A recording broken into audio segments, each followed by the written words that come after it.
Hello and welcome to another Arsecast Extra, as always, with James from Colourblog. James, goodly morning to you. Goodly morning, Andrew. Goodly morning. 7 O's in that goodly for the 7 goals. Wow. Holy shit. We've been saving them all up. Is that what it was? I don't know.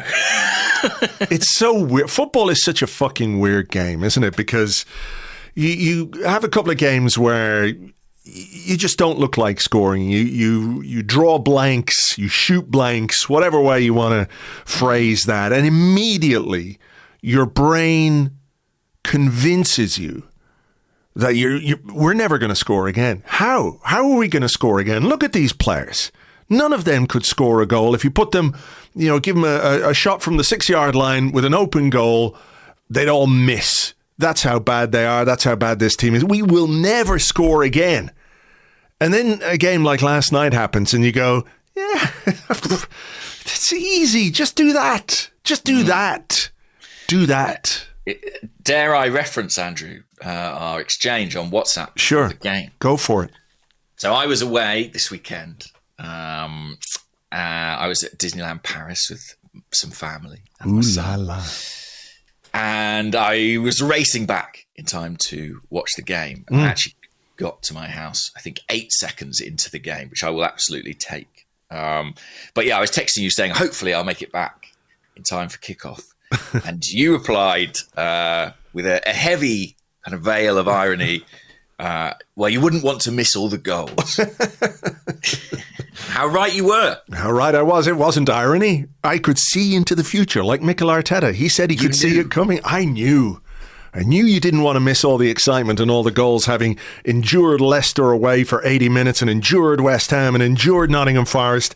I knew this was going to be a good one. So I didn't want you to be the only guy who missed out. So I'm glad you got back 8 seconds into the first half. Good timing. I must say, as I boarded my Eurostar back to London, I did see a train bound for Amsterdam and think, I could just get lost here and get on the wrong train and find myself in the Netherlands. It's not a big hop from Amsterdam over to Eindhoven. And, I decided to stick with my family.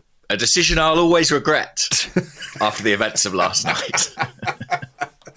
Do you think you would have got there 8 seconds into the first half if you'd gone that other route? But I reckon I might have got there before kickoff. Had a time to have a beer before. Wow. And instead, I shepherded my bedraggled family back to their home instead of just deserting them. What a fool I am, Andrew. What a responsibility you took there. Andrew. Many men would not do that. Many men wouldn't look after their family. They'd abandon them on the platform. See you later. I'm going to Eindhoven. It's the story of a lifetime. How many families have fallen apart because dad said, "Fuck it, I'm going to Eindhoven." Exactly. I just didn't want to be another statistic. You're right.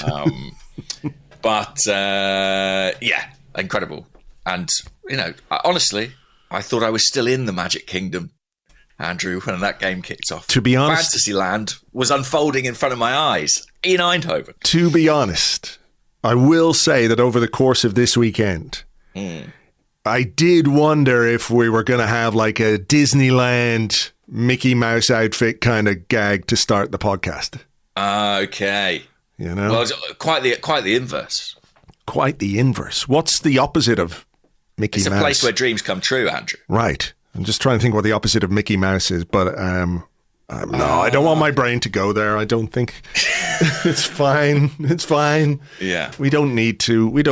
I mean, it was, to be fair, unexpected, because jokes aside, I think there was a big level of concern and worry and trepidation about where the goals were going to come from. And throughout this period, Mikel Arteta has insisted that his team are capable of better than we've seen in some of the games. And I do think, even with the absences and everything else, I don't think that's incorrect. I think we are and should be capable of better than we've seen in a couple of the games. But I didn't really have this on my list of performances. And certainly when I thought about how many goals we might score, 7 was not on the 7 list. Between now and the end of the season was kind of where I was at emotionally.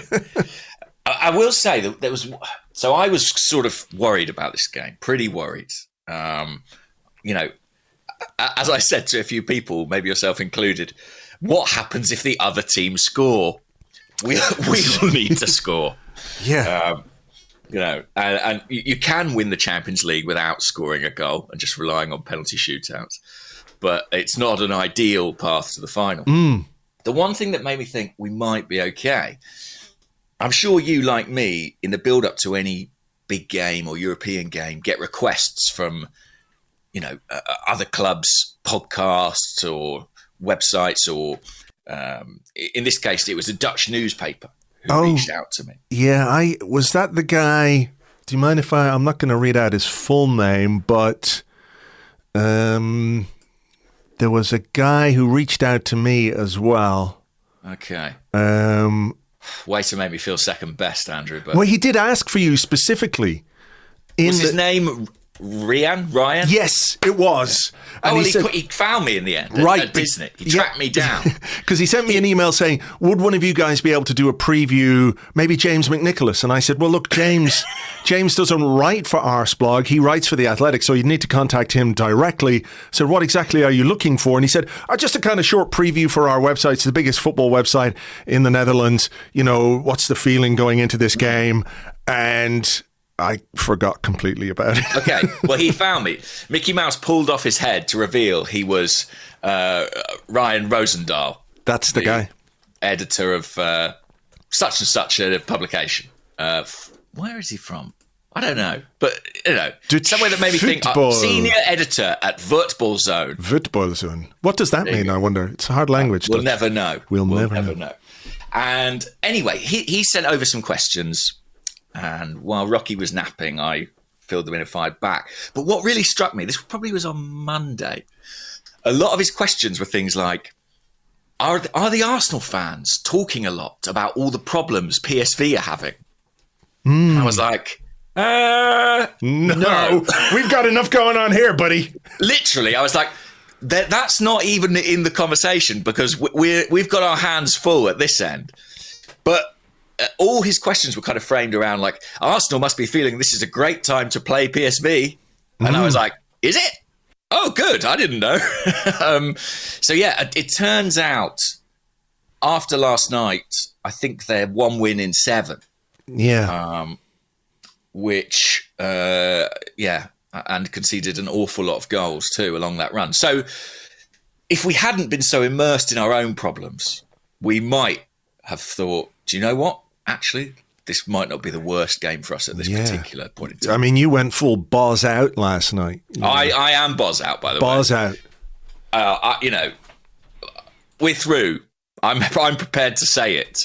I'm a survivor of the 4-4 draw at St James's Park, and I'm prepared to say we're through. And I just think I thought that performance from PSV was a sackable offence. Genuinely, I was like, as brilliant as Arsenal were, and I don't wish to take away from that at all. I just thought, you can't do that. No. You can't lose 7-1 at home in a Champions League knockout game off the back of a bad run.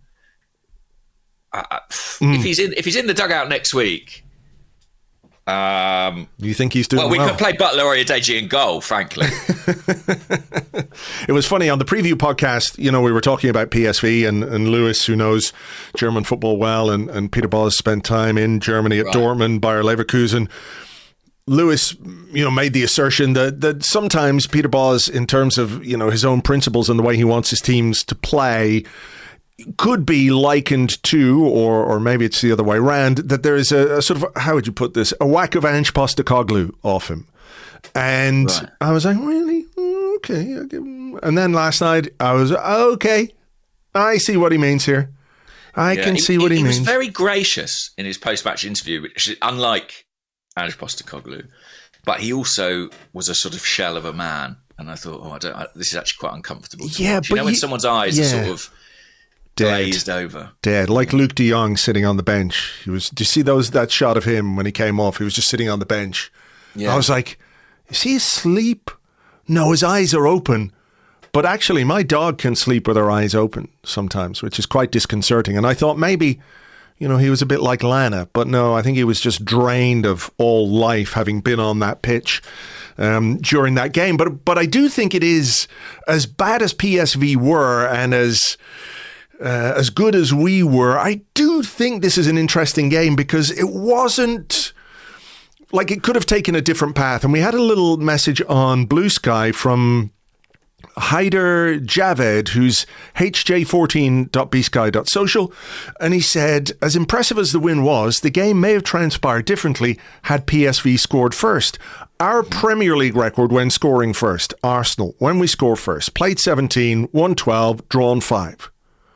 When conceding first, 10 played, won 3, drawn 4, lost 3. So that moment in about the 15th minute when they hit the bar, that game could have taken a different path. And you referenced it a moment ago about scoring first and what do we do if the other team can see our scores? Like, I do wonder, what would we, or how would we have felt, or how would we have responded if PSV had taken that chance and scored first, and it would have been like, oh, fuck. Kind of, here we go again. But we had the opportunity, obviously, to do it the other way around because they hit the bar. I mean, before we get to that chance, should Arsenal have had a penalty, Martin Odegaard? I didn't think so. You didn't you? When I spoke to you last night. It's just that I see those given. You know, I actually... David Luiz at Molineux. David Luiz at Molineux. There was one earlier this season, or a few weeks ago, involving Liverpool, wasn't there? With could have been Diogo Jota or Luis Diaz or something, where the proximity of the defender interferes with the attacker as he's trying to play the ball, right? So I don't think the David Luiz one should have been a penalty or a red card for that matter. I think it's completely accidental, but those are given quite frequently. So as Odegaard goes to shoot, the proximity of the defender means that when he brings his foot down to hit the ball, he completely misses, kicks the ground, and it looks like a foul. I just think based on what we've seen a lot in the past, you know, that could easily have been a penalty. I don't think it's a massive mistake, but between that moment and the Declan Rice, in inverted commas, goal, that was rightly ruled out for offside. He was just a sort of, half a foot, like a literal half of his foot was offside. It felt a bit like, when things aren't going your way, they really don't go your way. Yeah, I take your point there. I think the reason I say no penalty is I don't think that should be a penalty, is I suppose what I mean. Yeah. You know, I can't, and having been on the wrong side of that ourselves, you know, I sort of strongly feel like that would be a very soft award. But you're correct that we have literally seen them give it against us at times. But yeah, I mean, that moment is huge. I thought there was a good intent about Arsenal, even in those early stages. You mentioned penalty chance, the Rice disallowed goal. There was an urgency about our play that has been lacking at times. And yet, we might well have gone behind. I think it was a rare sort of questionable intervention, I think, from Raya, in that, you know, he's so good in those situations usually, but this one he kind of palms out into the box. I've got to give massive credit to Gabriel, who I think turns this from an open goal to a more difficult opportunity. Yes, because he's forcing the guy to shoot high into the net because he's blocked the low effort. So I think you're right. Gabriel's defending there is really, really important. He almost gets on the rebound as well, showing good reactions. But yeah, that was huge. And he had that gone in, I think we're all aware what the pattern of the game would have been, and it might have been very different. You know, I think part of the reason Arsenal ran out such significant winners in this game is that PSV, especially once they went behind, there was kind of an onus on them to come out and play and try and score goals and win the match. And had they gone ahead, it would have been a very different pattern of play. Not long after that chance came off the bar and the rebound was put wide with Raya, I think probably just about stranded enough for that to have crept inside the post had it gone the other way. we go ahead, and Lewis-Skelly did very well. Myles Lewis-Skelly did very well in midfield to sort of get away from a couple of challenges and play the ball out wide. Comes to Declan Rice in the box, clipped cross to the back post, and Jurrien Timber is there with what some people are describing as a kind of a fuck-off header, a bit like Bakary Sagna's against Tottenham a few years ago, but certainly emphatic, wasn't it, in terms of how he got above, I think it's Noah Lang, he gets above the defender, plants the header home at the near post. A big goal for him, a big moment for him. Obviously, as a former Ajax player, scoring against PSV, that's got to feel pretty nice. And did you spot Declan Rice and Gabriel afterwards? No, go on. What did I miss? Well, they run over and they're talking when they're celebrating, and it looks like Declan Rice just sort of gives Gabriel a kiss on the side of the cheek as they have that discussion and then come over to enjoy the celebrations together. So a lovely, tender moment there between two men. It's funny you say that because Rocky was still awake at this point in time, and he was sort of sat watching the game with me, and the ball hit the back of the net, and the Arsenal players wandered over to the corner flag to celebrate. And he was pointing at the telly going, big cuddles, big cuddles. So maybe he spotted that little kiss too. Maybe so. But yeah, he saw the celebrations and thought, yeah, big cuddles. He liked that. Yeah. It's a great goal, this. I really liked Lewis-Skelly's playing the build-up. I think Trossard plays a nice ball into Rice, little reverse pass. Oh, no, sorry, I'm watching the wrong goal. Does he? I think he does. No, that's... maybe... No, is that the second one that goes to Lewis-Skelly? No, that's it's actually Trossard into Rice. Yeah, it is. He does play a really nice pass in the build-up to the second goal too, which we'll come on to. And the header I thought was very Sagna-esque. I mean, a brilliant header, great leap. You know, he did the press conference, didn't he, on the eve of the game, Timber, and spoke about wanting to change the narrative. Yeah. Such a big game for him against a rival of Ajax, and he made good on his word, really delivered there, and a big moment. Second goal, wow. Just wow. What a finish. And again, you can talk about the pass from Trossard, and I want to talk about maybe him, Rice and Odegaard as a trio in a little bit, so we won't go too into the weeds on him right now, but it is a really good pass into Lewis-Skelly. The cross, I mean, he puts it in sort of an area where you kind of hope someone will be, but the execution on that finish from Nwaneri is unbelievable. It's absolutely breathtaking, that finish, because there's so little room there. You know, there's like two defenders in front of him, the goalkeeper, and the precision and the accuracy with which he puts that into the top corner at the near post. Just a superb goal. And obviously he's a very eye-catching player anyway, Nwaneri. The way he plays, the way he strikes the ball, the intelligence he shows at 17 years of age. But the finishing and the sort of unerring ability to get into the right positions in the final third and in the opposition penalty area is amazing. I mean, he's 8 goals now this season. This is his debut season. You know, I don't want to put any predictions on it, because last time I talked about predicting anything for a player like Bukayo Saka breaking the assist record, it didn't work out that well. But I do think, you know, there are more goals to come from this young man, and hopefully, you know, a good few of those will be between now and the end of the season. The contact, the composure, it's all there. I think we've got something very, very special here. The most difficult thing, it's a cliche, but the most difficult thing to do in football is put the ball on the back of the net. And he absolutely has that ability. There's instinct, there's technique, but I love the conviction with which he finishes his chances. You know, he's so confident in those positions. And I think this was a special goal for all Arsenal fans, because it was made in the Arsenal Academy. Yeah. Right? 2 players who were playing football for Arsenal since they were literally small children, you know? Yeah. And playing together, and have been on that journey. And then here they are combining in the Champions League. I think I'm right in saying there was a stat about it being that the youngest made goal in Champions League history in terms of the assist to the goal scorer. Wow. I think it's the youngest combo, certainly in the knockout stage.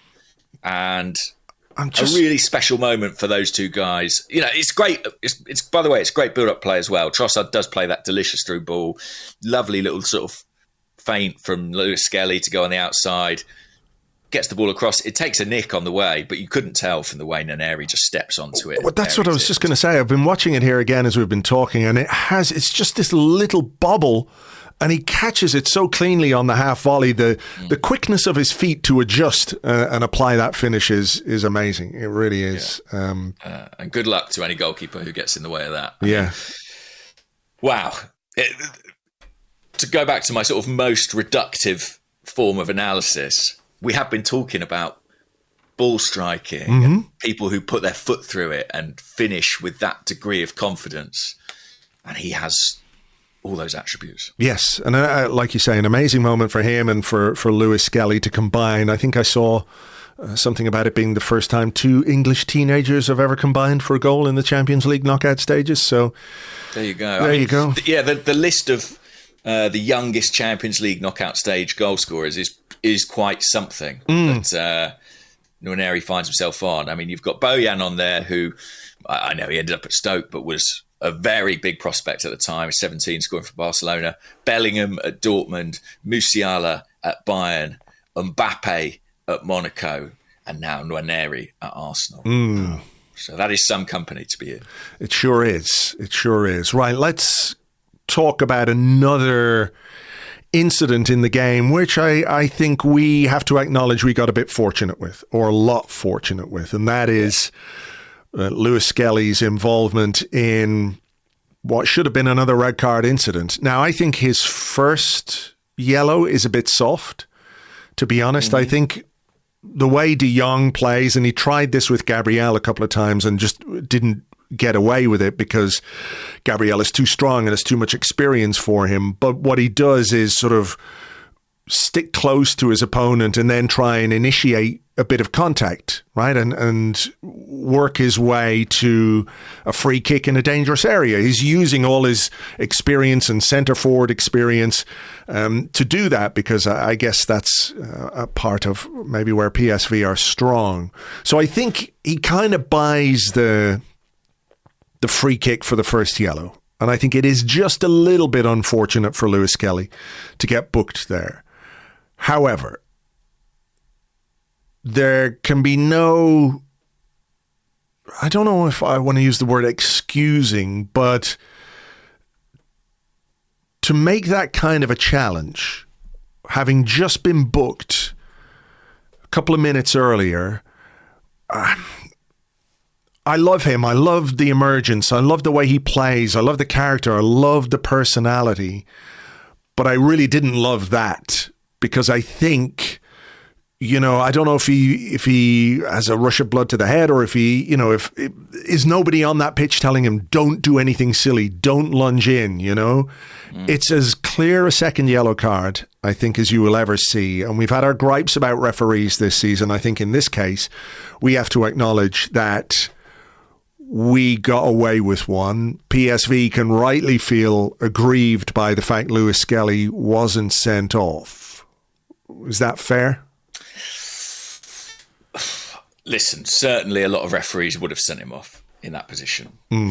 I think if I'm being consistent, I like that piece of refereeing, and not just because it's Arsenal, because you've got an 18-year-old player in a Champions League knockout game who has definitely shown some naivety, but I think that managing that situation is actually a bit of a credit to the referee, rather than immediately sending a guy off. But a lot of referees wouldn't have made the same decision. And I think Myles Lewis-Skelly certainly thought, I'm being sent off here. I mean, the moment where he turns to look at the referee and it ends up sort of turning to camera, looking suddenly incredibly sheepish, has considerable meme potential, because he looks about as guilty as you can possibly look. The thought did cross my mind. We love Lewis-Skelly. He's an academy player. He's doing fantastically well. But, you know, if Alexander Zinchenko had done that, the reaction would be very different. I think that's fair. And look, all I'll say is if, up the other end, Ethan Nwaneri is going down the right wing and their left back takes him out while he's already on a yellow card and doesn't get a yellow card, I think as Arsenal fans, we would be absolutely fuming. We would be going crazy about it. So that's why I'm trying to apply that level of consistency to my thoughts on this. But is there a wider discussion to be had about Lewis-Skelly and maybe just sort of managing him a little bit through this period? Because even though the Michael Oliver red card was overturned, it was still a big deal. It was a big incident, a huge furore, right? And there was a lot went on around that. A lot of it was not good, but, he came out the right side of it, and I don't think he deserved to be sent off that day. We talked about the other red card he had last week against West Ham and felt that red card was justified, right? And this is another red card incident, if you want to call it that he has been involved in a very short period of time. And I know, I don't know if we've had the discussion on here or if we've just talked about it offline or off air, about how he is managed and what sort of spotlight is put on him by sections of the media, but also because of what's happened. And I don't think he could have any defense last night if he had been sent off, right? So is there something for Mikel Arteta and his coaching staff and the senior players to think about here, and actually leave the players out of it? I think it's down to the manager and his coaching staff to manage this situation, to ensure that this 18-year-old who's got such a bright future ahead of him, who's so full of potential, who plays in a way that we all love, doesn't build a reputation for being involved in incidents like this.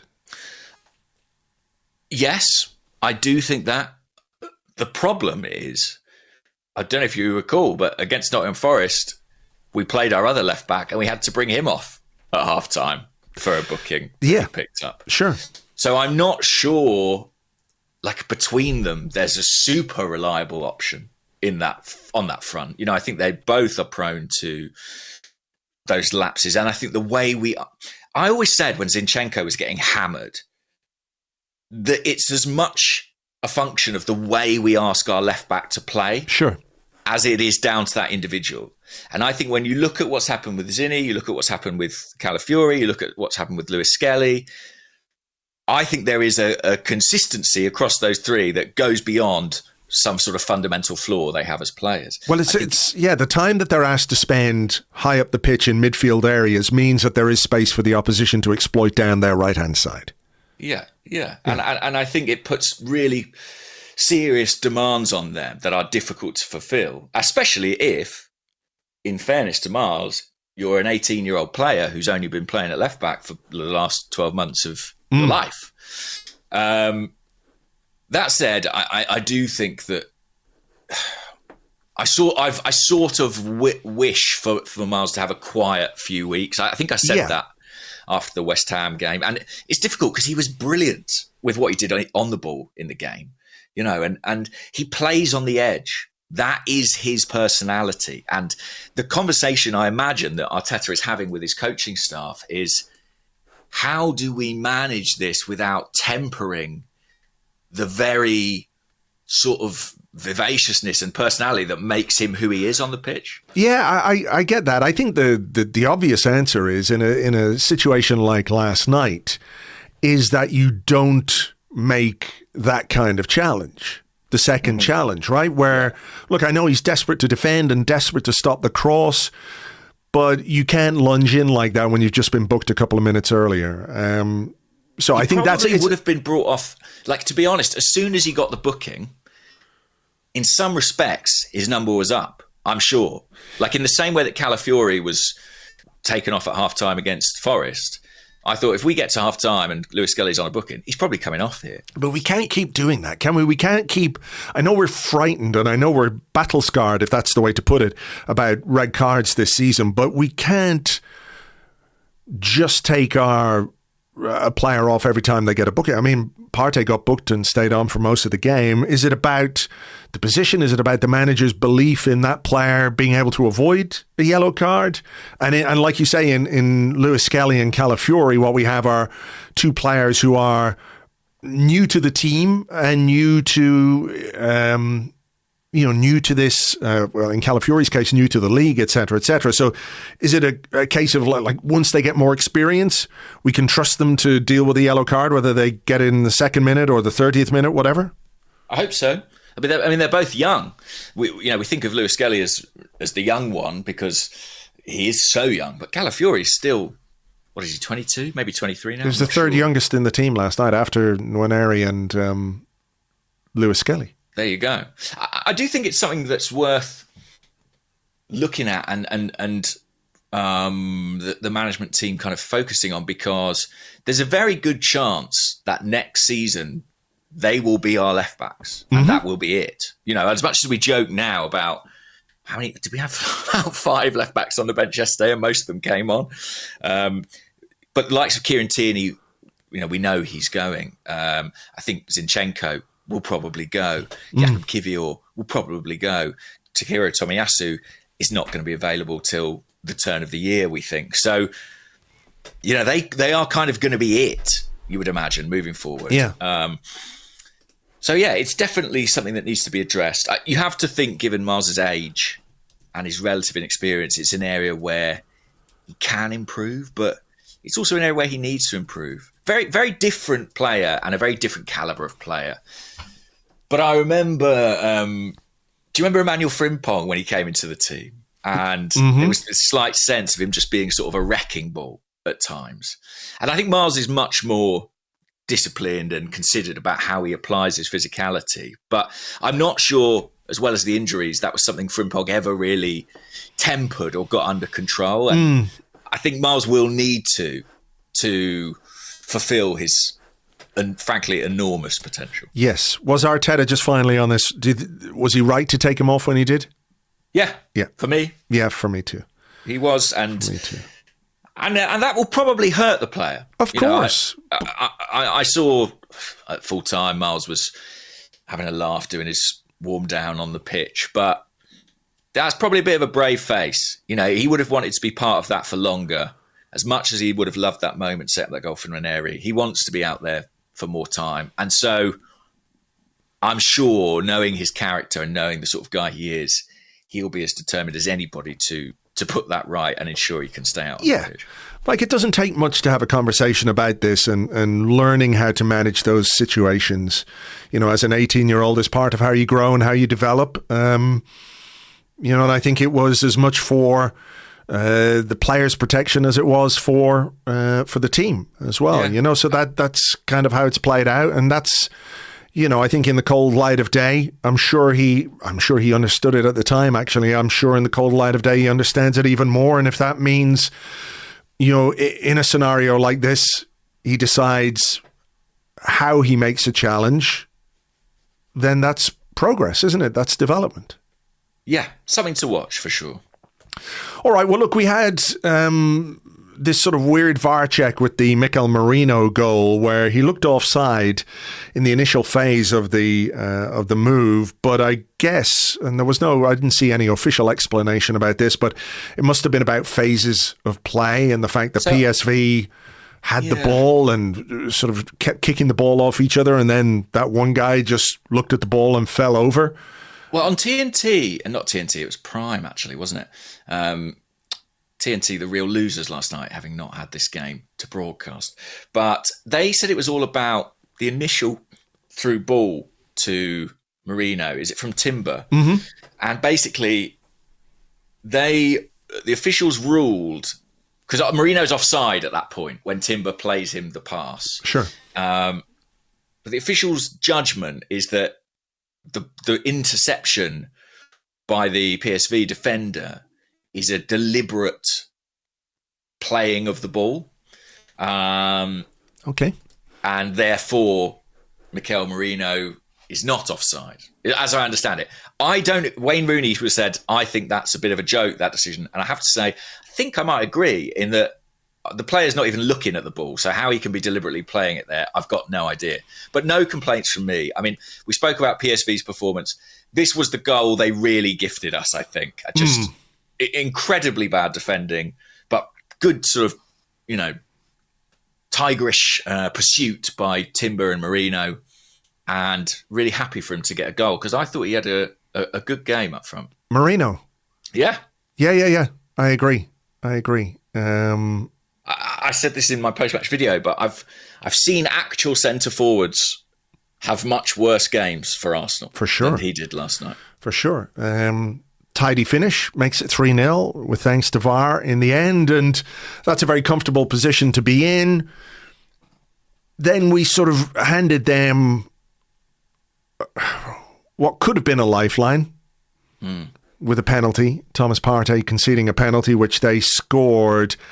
And it just felt like it was hard not to let your mind go to oh God, we've just given them a way back in just before half-time. They're going to regroup at the break. They're going to come out flying. They're going to get the crowd behind them. If they get the next goal, then it becomes a whole big thing.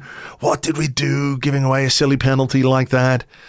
But thankfully... I've got to say, I wasn't that worried because I just thought we looked a lot better than them in that first half. Like, I understand what you're saying, and I'm sure many people felt the same. But personally, looking at what they had and what we had and the levels we were playing at, even when they tucked it away, and it was a nice penalty too, I was like, it would take a massive turnaround for them to really make a fist of this. Yeah, no, I know. I agree with you that we were the better team by some distance.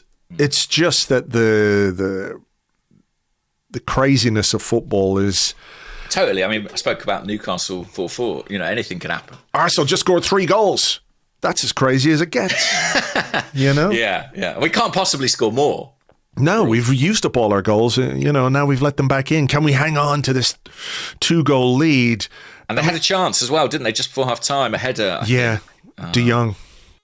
That might have made it more interesting. But I think as well, it's easy for me to say this now in the cold light of day. The fact that we came out after the half-time whistle and immediately put the game to bed means that even if there was a window of doubt, it was very brief. For sure. I mean, that must have been the antithesis of whatever PSV talked about in the dressing room at halftime. Like, whatever you do, lads, don't do this. And they went and did that. I suppose what you have to do, first and foremost, though, is give us credit. Even if the defending wasn't brilliant from PSV, we're rewarded for a bit of endeavour down the right-hand side. And Nwaneri goes beyond his man, puts in a low cross. Not dissimilar, is it, from the incident with David Raya? Very similar. In the first half, where the keeper gets a touch on it. It falls to Odegaard. Declan Rice is standing there. He's pointing. That's what the PSV guy needed. One of his teammates pointing at the net. Point it in there. Martin, just stick it in there. In this area. It's an iconic image. It's very, very funny. Someone, was it Phil or Lewis? I can't remember. One of the pods was saying that, do you remember that team, it could have been a German team, that didn't score for ages, and their fans were behind the goal, and they had all these like gigantic arrows, and they were running behind the goal, pointing to the middle of the net. It was a bit like that. It's so good. It's so good. But Martin Odegaard obliged. And I've got to say, of all the players last night, I was particularly pleased for him. Yeah. He's had a lot of stick, a lot of criticism and eyes on him, and a certain degree of pressure that comes with that. And I think some of it's been fair. He even said last night, I think what I've been producing in terms of goals and assists is not good enough. Mm-hmm. But I think some of it's also felt a bit unfair. And I think some of it's felt sort of curiously personal to me at times. Not personal to me, but it has seemed personal from my perspective. And so for him to come out of the game with a couple of goals and a rather beautiful assist that we'll come on to, I hope it can be a bit of a turning point. Yeah, for sure. For sure. I'll circle back to that. So let's do the goals. I mean, the fifth goal is beautiful. When you look at it again, I need to watch it again. I can't remember all these goals. I'm not capable of that at this point in my life. I think we're sort of like, well, certainly I know I was in the sort of throes of like, what the fuck is happening here when we scored the second goal. But this is a great goal. The way we work it down the left-hand side, it's just sort of nice, keeping possession, keep it very nicely. And then I think it's Calafiori plays it to Trossard. Trossard backheels it through the legs of the defender. Calafiori has made a run. He's there, plays it into Trossard. And the finish, the pass from Calafiori is great. And the finish from Trossard is so good from that close range with the goalkeeper coming out. The way he just dinks it over him. Really, really beautiful goal, this. I'm not sure he scores that or perhaps even tries it at 0-0. I genuinely think this goal, it is beautiful and it's a product of the rush of confidence going through the team in the course of this game. You know, I don't think we could have scored this goal if we tried against Nottingham Forest or West Ham. It's just a consequence of like the belief that you could see surging back into the players. And I think Trossard had a very good night. I mean, everybody had a good night. But I just don't think Trossard will get many headlines for his performance. But there were some really nice touches and contributions. Brilliant pass from Calafiori. Impudent little finish. And we look like a different team. Yeah, even the touch from Trossard early on in the move. Yeah. Before he plays it to Odegaard is just...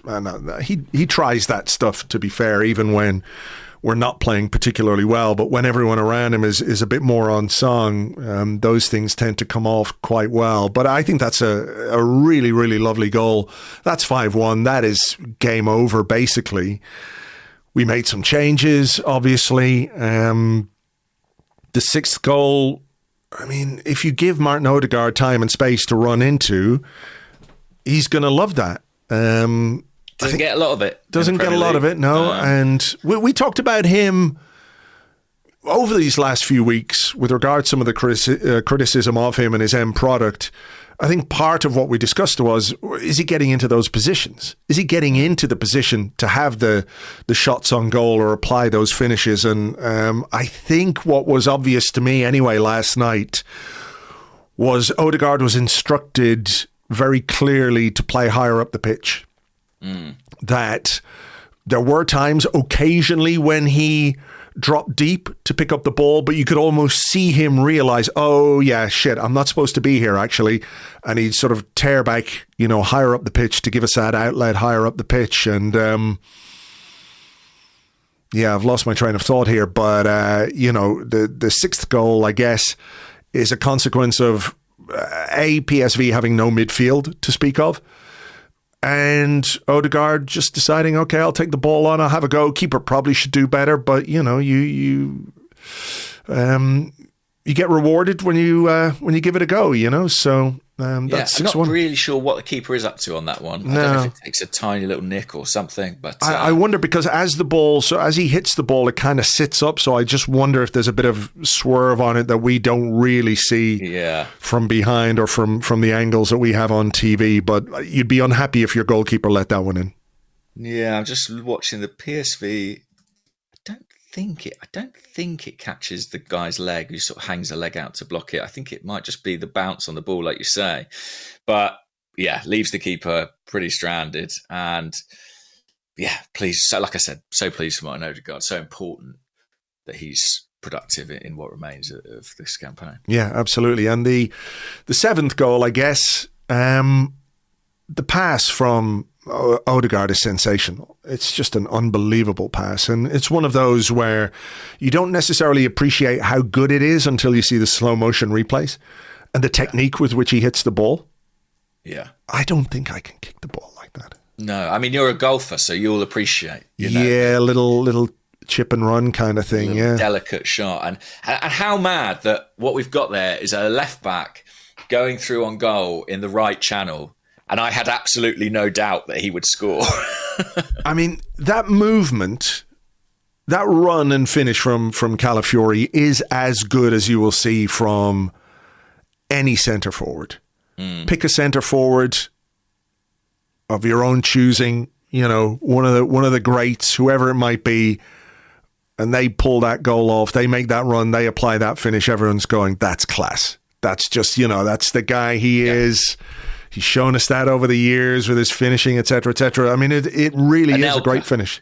Yeah, that's an Anelka goal. Yeah, that's a good one, actually. If you are picking a five-a-side team from this current squad, you've got to have Calafiori in it. Because he can just do a bit of everything. And I spoke about Lewis-Skelly and Calafiori being Arsenal's left-back options next season.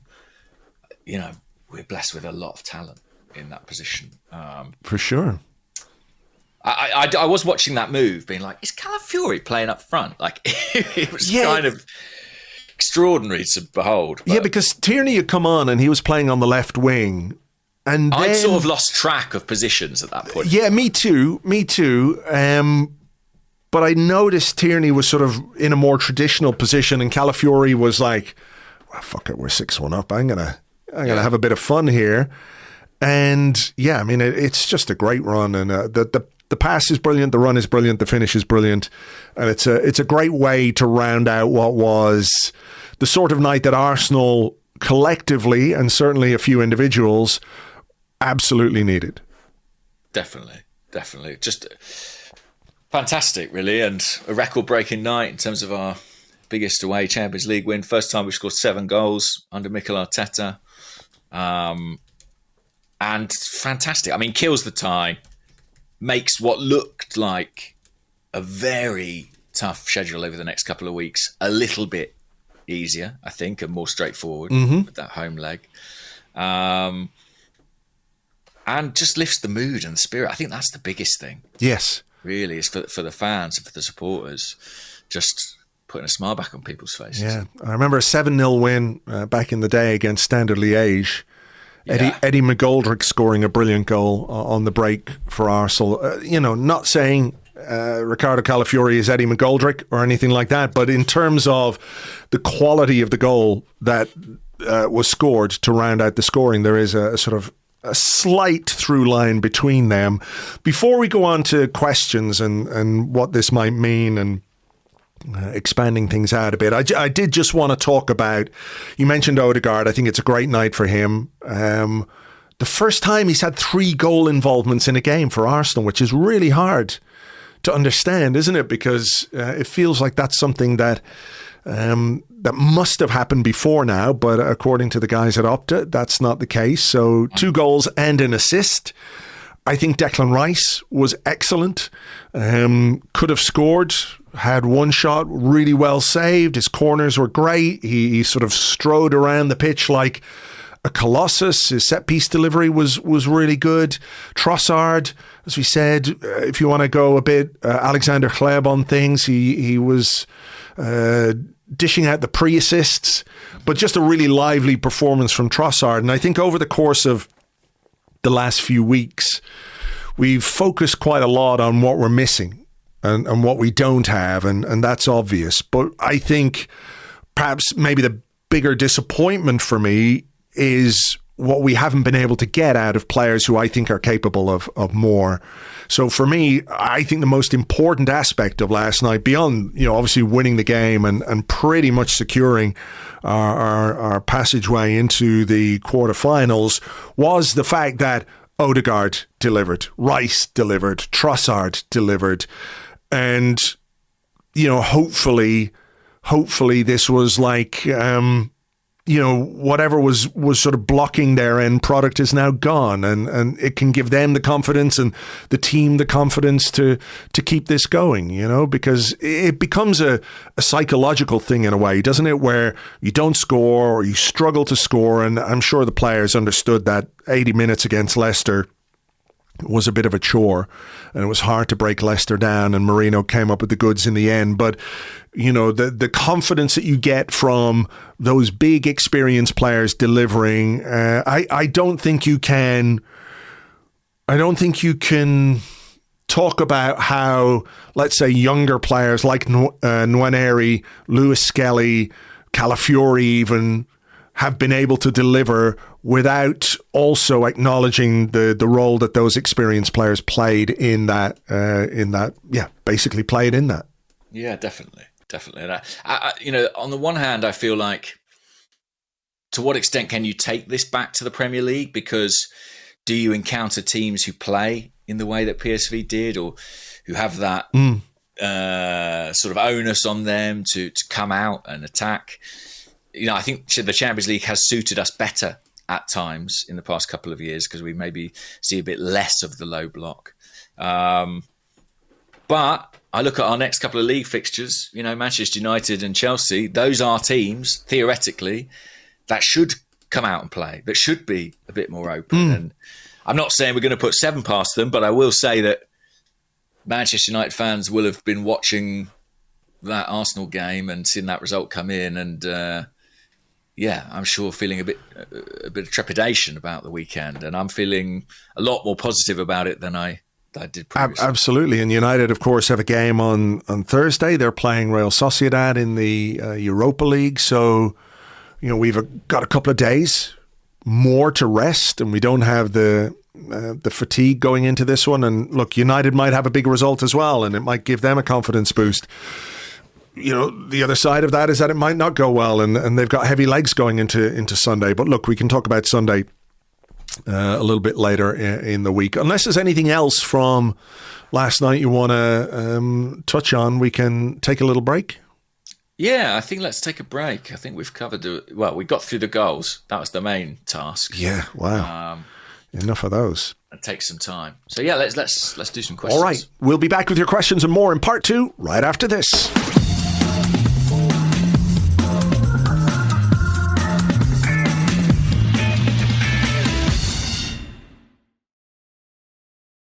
Welcome back to the Arsecast Extra. This is part 2 of the show where we answer questions that you send to us on Blue Sky at gunnerblog.bsky.social and at arseblog.com. Also on the Arseblog Discord chat server, which you get access to if you are an Arseblog member on Patreon. Just before we get into the questions, James, Mikel Arteta from his post-game press conference, you think this was deliberate? That's the beauty of football. In football and you do very well today, put your head down, be humble, analyze how you can improve. Be humble, eh? I don't think it was, I don't think it was, but you never know with Mikel. He's a canny operator. No, I think it's actually just the right message, isn't it? Don't get carried away. Even afterwards on TV, they interviewed Declan Rice and Jurrien Timber, and I think the guy interviewing was going, which one of the Madrid teams would you like to face? And he's like, we still have a job to do, and we'll think about it after that, which I thought was a good way of dealing with that question. Yes, absolutely. That's what they have to say. Yes. We did have a question about that, though. Maybe we talked about it last week or before, but Freddie LJ on the Discord, which Madrid team do you want us to play? I want us to play Real Madrid. I know that might seem counterintuitive to some, because Atleti might be the easier draw. I'm not sure it is easier. I think it's certainly not easy. But I think we were sat on the outside of the Champions League, sort of casting envious glances at it for a few years.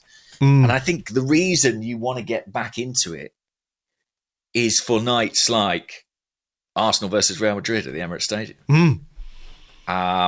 Or indeed at the Bernabeu. Yeah. But that's, I remember Real Madrid coming to town in the run to the 2006 final. And we still talk about those games 20 years on. Was that the night of that was 0-0? Lehmann made an amazing save from Raul. Yeah. Was that also Senderos played at centre-back? Yeah, of course. Of course he did. Of course he did. It was Boué, Touré, Senderos and Flamini who got us all the way to the final. Was that the night of the squirrel, or was that a different night? Was that Villarreal was the squirrel, was it? I think Villarreal may have been the squirrel. But I just think that's what it's all about. And I don't know, being frank with you, I don't think this Arsenal squad in this shape, with the players missing, is particularly likely to win the Champions League. There's other clubs I'd look at and say, well, they'd be favourites ahead of us. Sure. I'd include Real in that. I'd include Liverpool, maybe Barca and Bayern on the other side of the draw. So I think bring on the big boys. Let's have that tie. I mean, without wishing to sound kind of small time, I think a two-legged affair against Real Madrid will have so much prestige around it. It won't be a final, but it might have some of that feel to it. And sure. I think we spoke here a few weeks ago about how we still reflect on that home win over Barcelona and what it signified and what it meant. So I want Real. I just think that's what this competition's about. The glamour, and that's what I'd like. What about you? I think Real as well, simply because I just the idea of going up against Atletico Madrid. We had some questions about like playing against low blocks and maybe would Real Madrid be better for us than Atletico Madrid? And on the one hand, you're going better because they've got Mbappe and Rodrigo and Vinicius and Bellingham and blah, blah, all of these players that you have to try and contain defensively, which is incredibly difficult.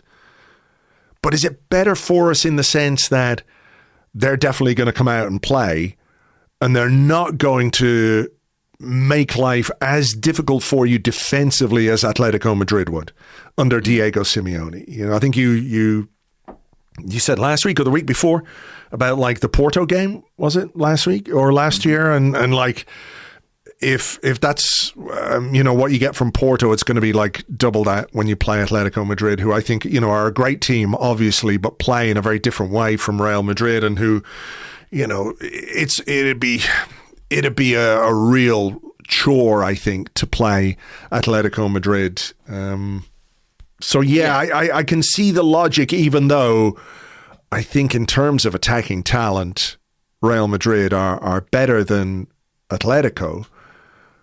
But in terms of how the games might transpire, which could lead to us having a bit of space to play in, which is kind of what we need versus, teams who make life very difficult for us defensively. Yeah, I think I would go with that. Maybe you just have do you have a better chance of nicking a game against Atletico Madrid? Yeah, you probably do. I mean, I think Atletico on balance is the one that gives you the best chance of reaching the semi-final. And I know that for a lot of people, that means they'll plump for that option. But yeah. I think it's close enough between the two teams. Maybe I'm looking at it selfishly and thinking there's a good chance I'll be at one of those games. I'm a season ticket holder. I might be working, and I want to see it. But then I'm excited about it. So maybe there's a bit of selfishness in there. Win, lose or draw, I just think it would be an incredible occasion in a way that Atleti just can't quite match, frankly. Partly because we've had it as well. We had it at the Emirates Stadium, didn't we, in the Europa League semi-final in Arsenal's last season. Yeah, I was at the away leg of that game as well. And that was the one where Koscielny did his Achilles. So it wasn't a good night. It wasn't a good night. No, and the home leg ended quite painfully too, as I recall. So, yeah, Real at the Emirates. I just... It's a glamour tie, isn't it? It's a glamour tie. Yeah, it's a glamour tie. But, very difficult one. Don't get me wrong. So I'm not going to argue with anyone who says, I'd rather Atleti. There's no easy path for Arsenal to the final. We know that from the draw. Yes. Well, where to go next? Lots of questions about if the answer to all our problems is just signing more left backs. That will never get old, I think. It might, What about this one from Tola? And we had a couple of questions about this. I sort of briefly alluded to it in the first half. Good morning, gents. Were either of you a little disappointed not to see Butler-Oyedeji get some minutes tonight? At 6-1, I was hoping he might get a run out, perhaps show a little something that could make him an option later in the season. Perhaps he'll get some game time in the second leg. And subordinate clause said, is next week's return leg the perfect opportunity to see what Butler-Oyedeji can do, even if just for a half? He's unlikely to be with us after summer, but he's surely worth a run out, particularly if the unthinkable happens and we get another injury in the front line. At least we wouldn't be putting him in completely cold.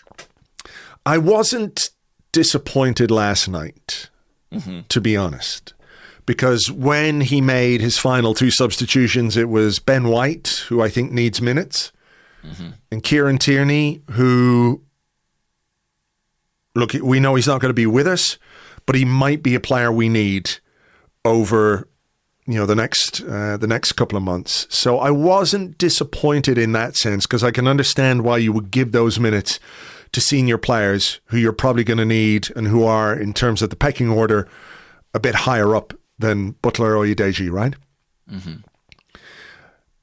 I don't want to keep going on about it. I did watch Raheem Sterling when he came on and was like, well, there's another one, and think, okay, maybe. But again, I can still sort of understand why, he threw him on in a game we're dominating. Maybe he can get on the end of something. And if we talk about goals, lifting the confidence of people like Trossard and Odegaard, the same could have been true for Sterling, right? But I think if in the second leg we are in control of that game, and there's half an hour to go, and maybe we've scored a couple of goals, who knows? And the gap is so big as to be basically impossible to be overtaken, which it sort of is anyway right now. But, I understand why Arteta would take the game seriously to begin with. I'd love to see him get a run out. I remember a few weeks ago when he was waiting on the sideline to come on for ages and ages and ages, if you remember. The ball just didn't go out, and he didn't get on, and I think he ran around for 30 seconds, then the final whistle blew, and they were trying to bring him on with about 5 minutes to go. So I think, having been on the bench, if he can't get a few minutes in next week's game when it's completely and utterly wrapped up, then I think that would be a little bit of a shame, because he's obviously been on the bench for a few weeks now. He must be itching to get a chance. And look, I don't think his long-term future is with Arsenal or anything like it, but, as a reward for doing what he's doing in training and just sort of being there before the likes of Saka and Martinelli come back and essentially force him out of the squad, at least in Premier League terms, I'd like to see him get a few minutes. Why not? He's a young guy who's been at the club for a long time, and it would mean, I'm sure, a huge amount to him to get some playing time at the Emirates, on a big European night. Why not? I agree. I think I recommend you all make peace with the fact that Mikel Arteta will pick a far stronger team for the second leg than most of you would like. I think he's just got too much respect for the competition to pick a substantially weakened team. So I don't think you would see someone like a Butler-Oyedeji start that game. But I do think he deserves to get on. And it is, as you say, as much about rewarding him for his involvement, the role he's playing in training, the part he's playing in the squad. And I'd include probably the likes of Ismail Kabir in this as well. I think it's maybe more so about that than about finding a usable option in the remainder of the season. I think if that happens, that's a massive bonus. But I don't necessarily think anyone at Arsenal will be going into it with that expectation. That would be amazing. If he came on and did really well, or did quite well, and we thought, you know what, we could use this guy, then brilliant. We have learnt something really, really helpful and really useful. Even if that doesn't happen, do I think he deserves those second leg minutes? Yeah, I think he does. And I also think that, we can't keep asking Mikel Merino to play as many minutes as we are right now. So yeah, it's a logical thing too. Yeah, give the kid his moment. Give the kid his moment, and he can take that with him. You know, whatever else happens in his career, he will have that, and hopefully be a lovely occasion for him and his family. So I'd like to see it happen. The other thing, just to sort of when you talk about Arteta taking the tie seriously, or more seriously than people will think, there is a financial aspect as well, where I think you get €2.5 million for winning a game. Right. You know, progression via each stage of the competition brings you more prize money, but you get, I think, 700,000 for a draw. You get 2.5 million for a win. So, wow. You know, it all adds up when you're trying to cobble the pennies together to sign Alexander Isak in the summer. So there's method to the madness there. What about this one, which I thought was quite interesting? It comes from Joe on Blue Sky, who is jhez1991.bsky.social. Goodly morning, fellas. Seems to be a bit more discourse on Myles and Ethan being called up to the next England squad. Do you think they will go? Also, do you think they should go? And then he says, also, will Ben White get the call from Thomas Tuchel? And he says, apologies, Andrew, for the heavily England-based question. That's fine. I think this is an interesting topic. Yeah, I think Ben White will be picked. I think he will. Do you think he'll... I mean, if he's picked, then he's obviously communicated that he's open to being picked, right? I think there's been a conversation. Tuchel's been quite front-footed with a lot of players, you know, calling them up and speaking about his thoughts and possible selection. And Ben White has been among them. I think he's a big fan of Ben White. Why would he not be? He's a top player. Sure. And yeah, I think he'll pick him, and I think he'll go. Might be wrong, but that's sort of my sense of it as things stand. I think it's a clean slate. Completely different coaching staff. It's probably quite helpful for Ben White to go and play for England. He's been. We had a question actually about. Tristan said, "Good day, gents. Ben White has been back for 4 games now in over 2 weeks. He didn't come on against Leicester. 5 minutes against West Ham and Forest, and now 15 against PSV. How helpful is it? We can bring him back in slowly. I think it's very helpful, but I also think it might be helpful for him to go and play 60 minutes." For England. Wouldn't hurt the match fitness, would it? No. So I think it could be a situation where everybody wins, and I hope he does go, and I hope he enjoys it at Darnside more than some of his previous camps. As for the 2 young players, it's funny, you know, if you'd asked me a few weeks ago, I would have said, I think Myles is a shoo-in. I think he'd be in, because England don't have many left-backs. They've got Lewis Hall, who's fit. I think he might be injured actually now. I saw the other day he's going to miss the Carabao Cup final, which puts his. Let me just double check that. Lewis Hall to miss remainder of season with foot injury. Crikey! Oh, okay, they don't have Lewis Hall. That was breaking news an hour ago. Okay. Luke Shaw obviously is out. Genuinely, I mean, the guy at Fulham's done well, hasn't he? But they don't have a ton of... I think he actually plays for someone else, though. He's American. He's American. Oh, we used to own that country. So there you go.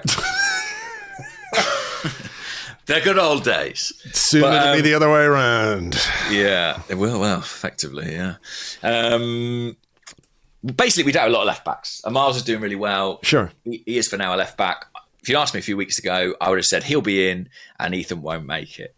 Funnily enough, if you ask me today, my view on that has slightly changed. I feel like the red cards and some of the scrutiny on Lewis-Skelly could count against him.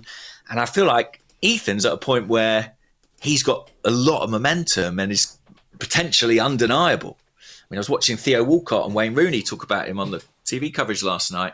They know a thing or two about breaking through at that kind of age and making impact. And Rooney was saying, I'd pick him. You know, he's got what we want to see in an England player. He said, over the last few years, a lot of players have played for England who, in my opinion, haven't really deserved it. But when I look at Nwaneri and the talent he has, he would. So I don't know. They've both got a chance. They really have both got a chance. Now, that's me as sort of an England fan, and obviously I'd love them to be in. But you as an Arsenal fan, what do you think? I wouldn't be at all surprised to see them both in. I think they've both been fantastic. I would have some reservations. Yeah. I would have some reservations, particularly with the spotlight on Lewis-Skelly, as you say, around the red card incidents. If something were to happen in an England game, I worry about that. I also worry a little bit about physically, is this what they need in their first season? I know Arteta spoke during after the Forest game, where he said Nwaneri was cramping from half-time, basically, because of the increased load on him physically, having been required in this team. So I don't have any worry about them dealing with this from a mental perspective, right? Would it be too much pressure for them or anything like that? I don't think that will faze them one bit. I think they back themselves. They're very confident young men. I would just have a slight reservation about it being a bit too much at this moment in time. That could be me just worrying, but that would be how I feel about it from an Arsenal perspective. I would worry about the load on Nwaneri, and I'd worry just a little bit about how much of the spotlight is on Lewis-Skelly. But I guess, if you're an England fan and if you're Thomas Tuchel, this is a great story. Two young kids have emerged from the Arsenal Academy. They've made their way into the first team here. They've played so well. They're getting called up for England. This is a great, exciting story for England fans. Like a big opportunity and a big step forward for those two. So look, I get it. My perspective on this is maybe different from yours and from some of the people listening to this. But that's all. I mean, they're 17, they're 18 respectively. They've got loads of time. And look, just the other aspect of it from my point of view is that, while I can see the benefit for Ben White to go and play minutes for England, I don't really see that benefit for Lewis-Skelly and Nwaneri. But look, it's impossible not to talk about them. We had the game here last night. We wasn't on Amazon, it was on Premier Sports, and there was Shay Given and Neil Lennon. Neil Lennon, by the way, this is a new one. He was calling Ethan Nwaneri, which, just the variation on pronunciations for his name anyways is really quite something. But, they were like, holy shit, this fucking kid is amazing. Like, what's going on here? Like, he's so talented and he is, both of them have forced their way into England contention, and ultimately that's what lies at the heart of it. If they weren't playing as well as this, they wouldn't be talked about with regards to England, whether they have left-back options or not. And the fact is that the quality of their performances and the consistency of their performances means they're in the discussion. And I would be surprised if both of them weren't picked. I mean, I think I'm right in saying the highest level they've played internationally is under 19s at this point in time. So they've not even been with the 21s, for example. They're barely old enough for the 21s. Yeah, right. Which is normally a part of a player's international development. I think if they are called up, or if one is called up, I think I'd rather both. I think it's going into that environment. I can imagine it would be really helpful to them to have the other one there.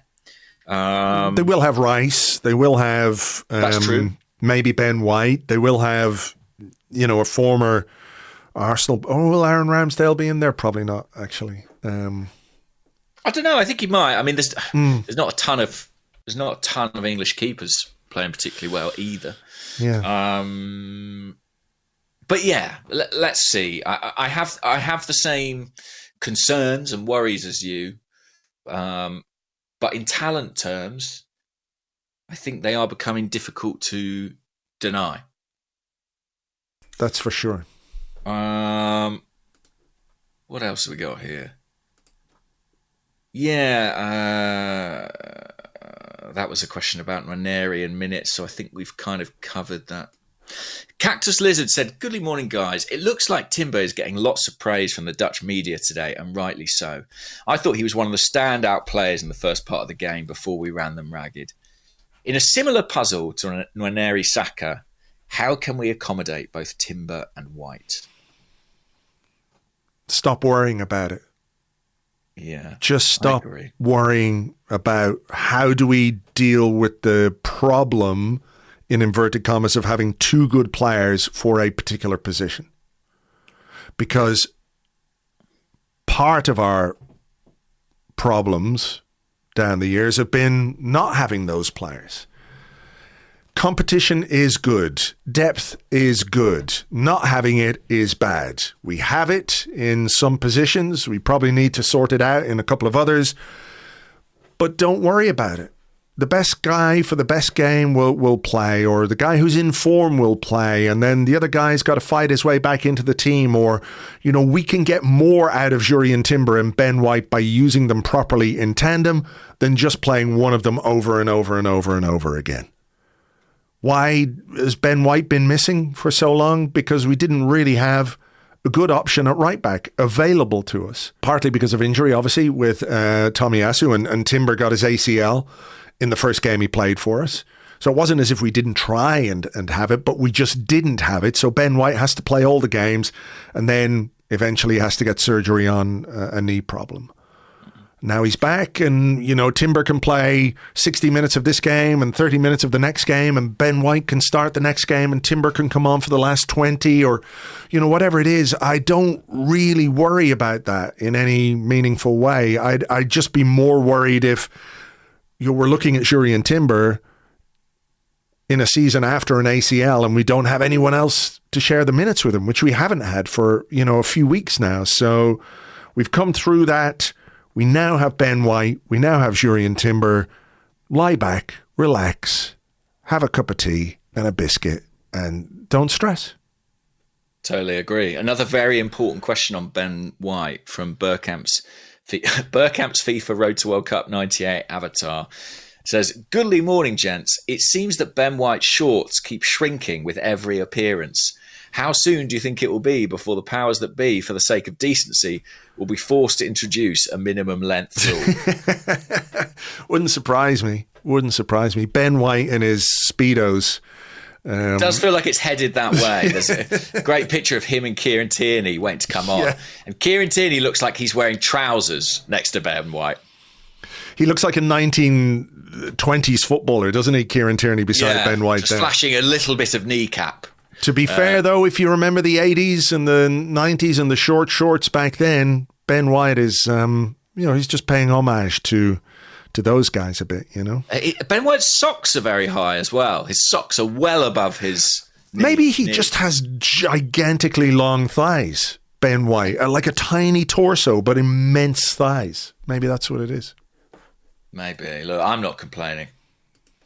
I'm not complaining here either. I want to do a couple before we go because I want to get this out. I enjoyed this one.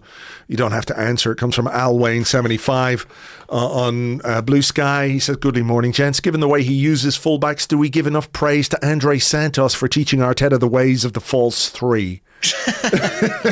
I think he'll be looking down on us proudly now. He's not dead, but, metaphorically looking down. Metaphorically, indeed.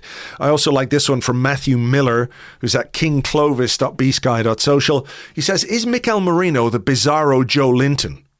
Joe Linton started as a striker but moved to the midfield. Merino is an amiable guy, whereas Joe Linton is a dick with a penchant for violence. Merino smiles, Joe Linton scowls, etc." I think, there's something in that, perhaps. I will just reiterate, I thought Marine had a really good game. There's some lovely touches. Yeah. Held it up well for the Odegaard goal, the second Odegaard goal. Just took a pass, spun the defender, played it to Odegaard. I'm not sure I see him sort of sticking around in this position, but it is allowing me to appreciate him slightly more. So, Bizarro Joe Linton, perhaps. I'm still thinking about Andre Santos. I guess he walked so Calafiori could run. And he literally walked a lot of the time. He did. We had a good few questions about Calafiori up front, which, is inevitable after he scores a goal. But there's, part of me that goes, There is. I remember when Marino up front was floated, I spoke about kind of the childish excitement about playing up front that you have as a kid in the playground or in your school football team. It's like everyone wants to be up front. And I think Calafiori kind of has that. Yeah. He looks like he loves it. He loves every moment of it.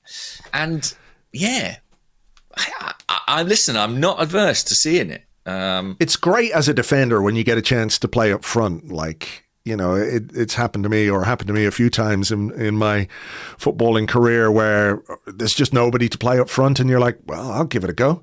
Yeah, this is great. I think the thing is, like, maybe Calafiori, although he ends up in that centre forward position there, he ends up there from a run that starts much deeper. And it's a very different thing playing with your back to goal the whole time. So I actually wonder if by playing up front, you'd kind of take away what makes him so dangerous. Maybe. But who knows? Who knows? A number of questions on the Discord, and this one from January Eve on Blue Sky. Why does Gunnerblog have a Bayern Munich fridge magnet?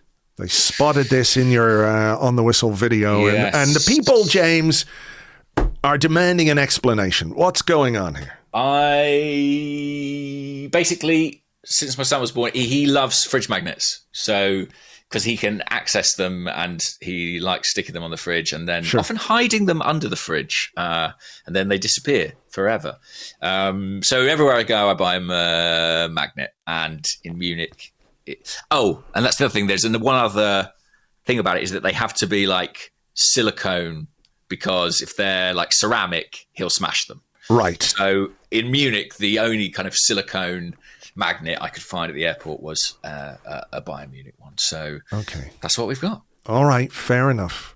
He's got an Arsenal one on there, or two. So don't worry. Final one from No Bots. He said, I went to a magic show last night. Sounds like the real magic happened in the Philips Stadion. Subsequently, this is the first game I've missed in a long time. Have I taken the sacrificial baton from James? And now do I never watch another Arsenal game again so we can win the Champions League? I mean, does this guy just have to go to... We can't make him go to magic shows all the time because... I'm sorry, if there are any magicians out there, I find the whole thing just a bit weird and creepy. That's all I'm saying. So he doesn't have to go to...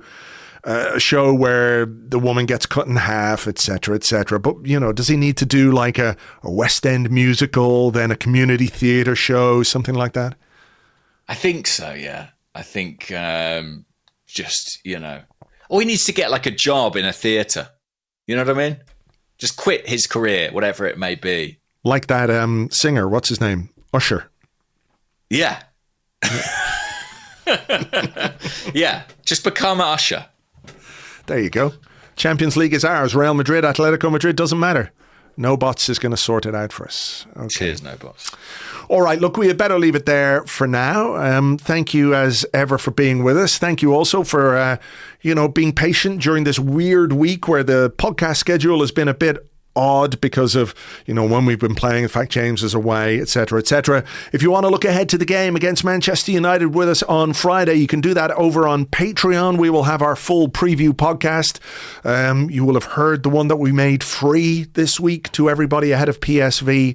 So if it tickles your fancy and you're not a Patreon member, come join us, patreon.com/Arseblog. For now, though, take it easy, folks, and we will catch you on the next one. Bye-bye.